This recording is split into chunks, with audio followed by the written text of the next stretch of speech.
July മാസത്തെ മാർപ്പാപ്പയുടെ പ്രാർത്ഥനാ നിയോഗം നീതിനിഷ്ഠയ്ക്ക് വേണ്ടിയെന്നറിയിച്ചുകൊണ്ടുള്ള മാർപ്പാപ്പയുടെ വീഡിയോ സന്ദേശം പുറത്തുവിട്ടു. പക്ഷപാതങ്ങളുടെയും സമ്മർദ്ദങ്ങളുടെയും സ്വാധീനമേശാതെ സ്വതന്ത്രമായ തീരുമാനങ്ങളെടുക്കുവാൻ വിധികർത്താക്കൾക്ക് കഴിയണമെന്ന് പാപ്പ ആഹ്വാനം ചെയ്തു.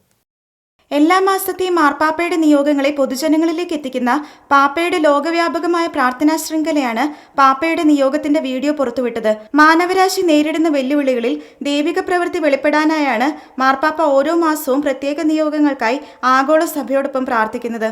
വിവേചനങ്ങളിൽ നിന്നും ബാഹ്യ സ്വാധീനങ്ങളിൽ നിന്നും വിമുക്തമായ നീതിന്യായ വ്യവസ്ഥ നിലവിൽ വരാനായാണ് ഈ മാസത്തെ പ്രാർത്ഥനാ നിയോഗം. നീതിപാലകർ സത്യസന്ധത പാലിക്കുന്നതിനും അങ്ങനെ ലോകത്തിൽ വ്യാപകമായിരിക്കുന്ന അനീതിയുടെ പ്രവണതകൾ പരാജയപ്പെടുന്നതിനും വേണ്ടി പ്രാർത്ഥിക്കണമെന്ന് പാപ്പ ആഹ്വാനം ചെയ്തു.